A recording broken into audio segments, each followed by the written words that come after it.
Kansoko congratulating a national unity platform upon our victory mu kulonda kwa NEC ya National Robbers Movement. I want to congratulate National Unity Platform. Omuntu omoja kumbuza lwaki congratulating a National Unity Platform atenga okulonda tekwabadde kwaffe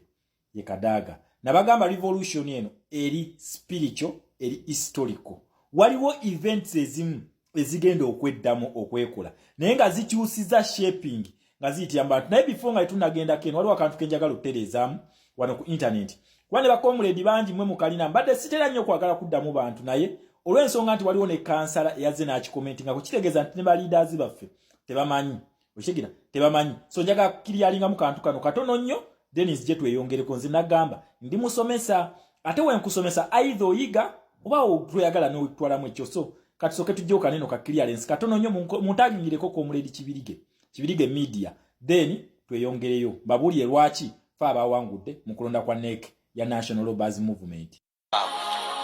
Nali simanyi tulisomebwako mu foreign policy ekyenjawulo ekiriwo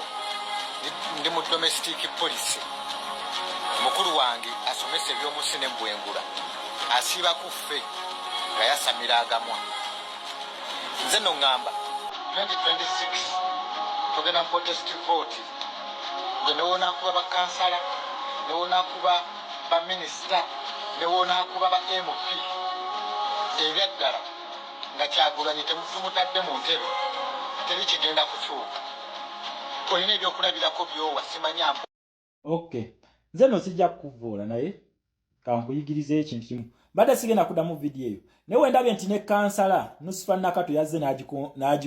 n'agikomentingako ate ng'omuntu abula n'atamutereeza wabula naye n'awagira buwagizi omuntu abuze nakyenti ne bakansala nabo beetaaga okuyambako so munoonyeze bakansala bonna bajje mbasomesa ekintu kino bakiyige then basobole okupreachinga protest vote bulungi. Ekisooka muganda wange Kibirige ekintu kyensomesa bakiyita foreign policies. Foreign policies si byebyensi no mu bwengula. Foreign policy yenkwatagana y'ensi emu n'amawanga amalala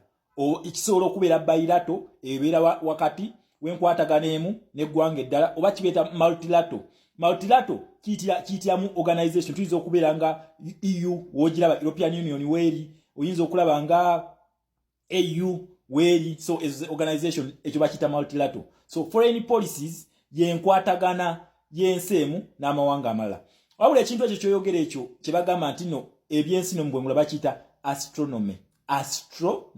we bakiyita si foreign policies yes bakiyita astronomy abagenda waggulu babayita ba astronauts then abakisomesa bakiyita ba astrologists nze siri astrologist okitegedde so tokola mistake yo obanga onsabula tereza bulungi ekintu ekyo kansubire nti okiyize ekintu ekisooka zino foreign policy enkwatagana y'amawanga n'eggwanga eddala enkwatagana ya America ne Uganda eriki ye human rights ne democracy gwensomesera ke kaluluke tugenda mu protest vote gyoyogera then enkwatagana ya Uganda ne Bungereza eriki ye human rights ne democracy akaluluko yogerako protest vote so nakyo njagala Nusifa Nakato okuba okiikirira ebyalo binene nnyo njagala osomesa ebintu ebyo babitegeere nti revolution eyaffe yayita mu foreign policies human rights ne democracy ye enkwatagana ya Uganda ne colonial administration system je tulimu olunaku olwalero mwe batufugira ke akalulu sika Museveni then Kibirige bakiyita astronomy omusomo baguyita astronomy then abagenda babayita ba astronauts then abakisomesa babayita ba astrologist then number 2 His Excellency Kyagulanyi waba agenze mu ntebe kibeera kiwedde the answer is no tugenda mu protest vote kubanga ojogedde naye ate nayo olaze ntomanyi kika kya protest vote kati nawo kankutereezemu tugenda mu kintu kibayita sweeping protest vote yekoletya tulonda okuva ku mutendera ogwa wansi ogusembayo paka waggulu ku top ya president okuva ku kansala w'ekyalo paka ku president nga tulonda ki umbrella ye sweeping protest vote gye tugendamu ekigambo tekiri just protest vote ekigambo tizi wide scope era types za protest vote nyingi nnyo naye already baselectinga dda kati baselectinga ekintu ky'abayita sweeping protest vote kuva ku kyalo kino kigenda tuyamba ki kuzimba mirandira nga tusiiguukulula emirandira gya Museveni egyo kati tuba tusiiguukuludde emirandira gya Museveni kitegeeza nti fe system gye twagala okuzimba egenda kubeera farm ekyo bayita foundation ya system etandikira ku byalo okitegeera yensonga lwaki tugenda mu kintu ky'abayita sweeping protest vote ate n'ensonga nti olw'okubanga revolution yaffe yayita mu democracy ne human rights senga onakwata His Excellency Kyagulanyi n'omuteeka ku ntebe waggulu namutwala mugundi n'omutwala mu state house abeera agenda ku leading ekintu kye bayita executive kati wabanga yakulya executive wing tulina ekintu kye tuyita separation of power. Parliament oba judiciary Parliament oba judiciary ebitongole bibiri tubeera tukoze ekitu bisigazza. Kati legislature oba parliament nga tutumutaddeyo ba national unity platform bano basobola ku impeachinga president kubanga revolution eyaffe yayita mu mateeka aga human rights ne democracy. Kati line siga eryokusatu ate lyesiga eryo wadde abantu bali nyuma naye nga lyerisinga obukulu eya legislature eno esobola ku impeachinga president senga tubadde mu system nga yamagezi nga tuli mu corrupt system eya Museveni. Parliament esobola okujja mu president bwesigwa yensonga lwaki Museveni yakola ekintu kye bayita gerrymandering eno agikozesa okulaba nti amateeka tegakola yensonga bakyalina ababaka bangi mu parliament nti osanga region yemu Western Uganda erina ababaka 270 yeyo gyalowooza nti basubscribinga ku National Robbers Movement oba NRA okitegera tekikozesa ekintu ekyo. Kati wetugenda newonakwata president his excellency Kyagulanyi n'omuteekayo waggulu nga ba MPs baalina oba ba councillors bali compromised nga ba Nusfa Nakato noteeka ba Zahara Ruyulika kitegeeza basobola ku impeachinga president ne bamujja mu ntebe kubanga revolution ya mateeka ate ne watabawo agamba. Era senga tubadde tulina parliament ng'ekola nga tuli mu fisadi democracy parliament esobola ku impeachinga president esobola okukikola okitegera eno legislature then ate judiciary esobola okukiteeka mu nkola kino ekintu njagala ojjukire kyali e South Korea president we are introducing a martial law parliament yatuula ne impeachinga president lesaawa eno ali mu kkomera. So bwe kitwe kikola ensonga bakiyita sweeping protest vote tugenda kulonda okuva ku kyalo paka ku top nti wona tulina baki baffe such that amateeka we ganajja amatuufu oba gatutwala mu nkulaakulana mu maaso kigenda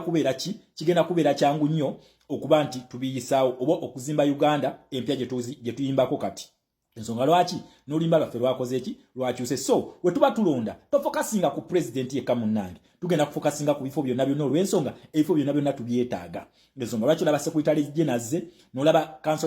council Alex Waiswa Mufumbira azze then ne comrade Joel Senyonyi the lawyer naye azze tulabe nga tuzimba Stongo Foundation mu parliament oba ku legislative wing kubanga amateeka gonna wegakolebwa era bagenda okugakola. So si president nti yakola amateeka ate ne tunagamba nti tuyiwe parliament etteeka likola ligenda maaso revolution yaffe yayita mu mateeka not kudita. So etteeka likola ligenda maaso terikola nga lidda mabega kitegeeza ki okusobola okukyusa amateeka tutekewa amateeka agatufevalinga tulina okulonda nga tusweepinga. So tetutunulire nnyo president yekayeka wabula ebifo byonna bintu bikulu osobola n'okuddayoko okulonda kwa KCC Zahara Ruyulika ekiteeso kye yaleeta ne ba impeachingani Elias Lukwago anda Jennifer Musindozo ekyo kijjukira. So enkwezenge ya Zahara Ruyulika ne ba Nusfa Nakato betutagalayo mu government eddako kubanga twetaaga amateeka agagenda okukola bwe kito we kiri. So kyengenda okumaliza nakyo mu Uganda kyekye kyakadaaga okuba nti twawangudde nabagamba eno revolution eri historical in nature etya nabagamba obozzeeyo mwaka gwa 1953 waliwo alliance yakolebwa wakati wa PUPU eya Busoga then ne Buganda Kingdom. Olunaku olwaleero abantu b'e Busoga abo mu kitundu kya Right Honorable Rebecca Kadaga babadde tebalonda nti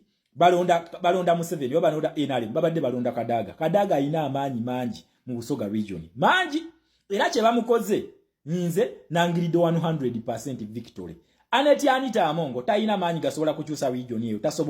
takisobola kubanga y'omulaba badde nga agulirya naye that was a sign okulaga humiliation eri Right Honorable Rebecca Kadaga. So muna Uganda nze ndabira ddala nga ebintu bigasse wali we twali twabaledda kubanga Busoga Kingdom olunaku olwaliro Kyabazinga Busoga alikesa ntasobola kuvayo kwogera wadde muvawala wa NRM ye muvawala naye Kyabazinga tasobola kwogera kakati statement Right Honorable Rebecca Kadaga gyakoze already it is a signal. So it is a victory for us in Eastern Uganda. NRM eno bayina ekintu kye bali muga olaba esiga omubbi ne bagamba katujjewo olinga njagala mujjukire nti ne parliament yewedde eyensi yonna baspeaker b'ensi yonna nawe bagendera mu parliament. Right Honorable Rebecca Kadaga yakiikirya Aneti Amongo wa Aneti Amongo sanction zakola ki zaliko yasobola kukiikirya Uganda. Right Honorable Rebecca Kadaga yagenda n'atukiikirya kakati lwe babera go bagobye bana ababbi bakimanyi nti bagenda bakugambye protecting our gains how they do it Either balina okujja ku ntebe banegotiatinge ng'ababbi bonna we bali oba si ekyo balina okulwana ensonga lwaki ababbi bakoze eki beekuŋŋaanyiza so tusinkane enkya